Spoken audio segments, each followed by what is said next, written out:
For decades, psychotherapy operated on a strict vertical axis.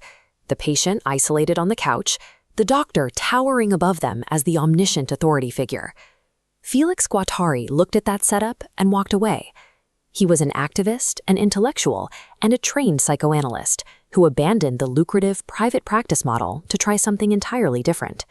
He had been trained by the famously orthodox Jacques Lacan, a giant of the French psychiatric establishment.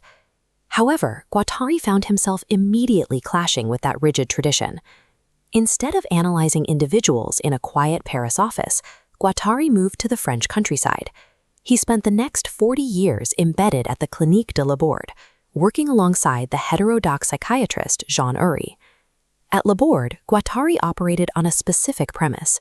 Trying to heal an individual's mind is a futile exercise if the institution holding them is sick.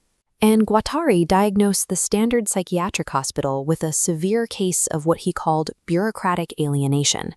In practice, this meant the facility was governed by strict hierarchies. Staff members stayed in their lanes, patients were kept isolated from daily operations, and everyone passively accepted their labels. Guattari drew on the philosophy of Jean-Paul Sartre to explain this dynamic. He saw the hospital population as an inert, subjugated group, a collective that receives its direction and its sense of purpose entirely from the outside. By trapping people in the binary roles of the savior doctor and the helpless patient, the clinic was actively reinforcing the very mental distress it was supposed to cure.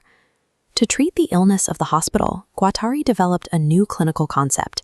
He called it transversality. This diagram shows the typical flow of power in an institution. You have the heavy vertical dynamic, where the doctor hands down orders to the patient.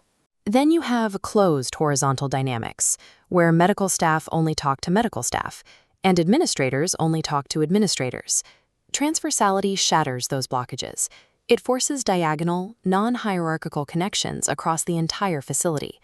Guattari used these diagonal lines to build what he called base therapeutic units.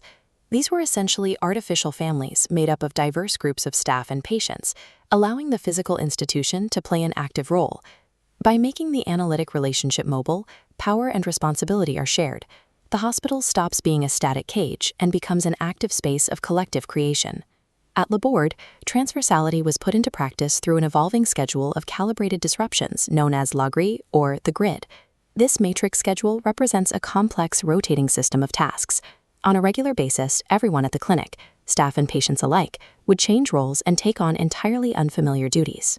Highly trained psychiatrists would be scheduled for shifts in the kitchen or the laundry room, temporarily stripping away their clinical authority. Conversely, patients and non-medical staff were entrusted with administrative duties or assisted with basic medical tasks.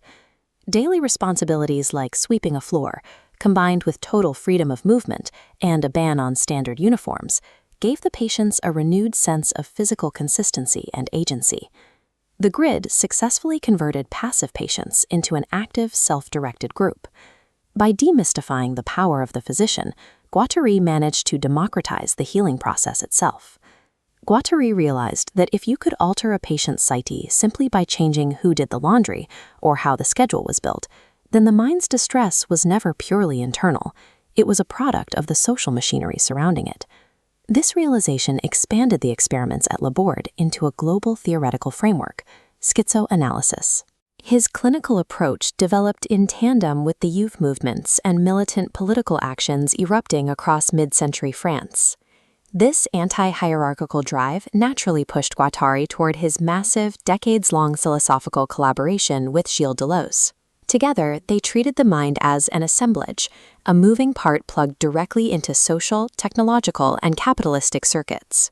Because of this, Guattari argued that psychotherapy can never be a neutral act. It requires actively dismantling oppressive power relations at every scale of society. Guattari's legacy shifts the work of healing away from the quiet, private dialogue of the traditional therapist's office. Our mental well-being is intrinsically tied to how we design our shared environments, distribute our labor, and relate to the people around us.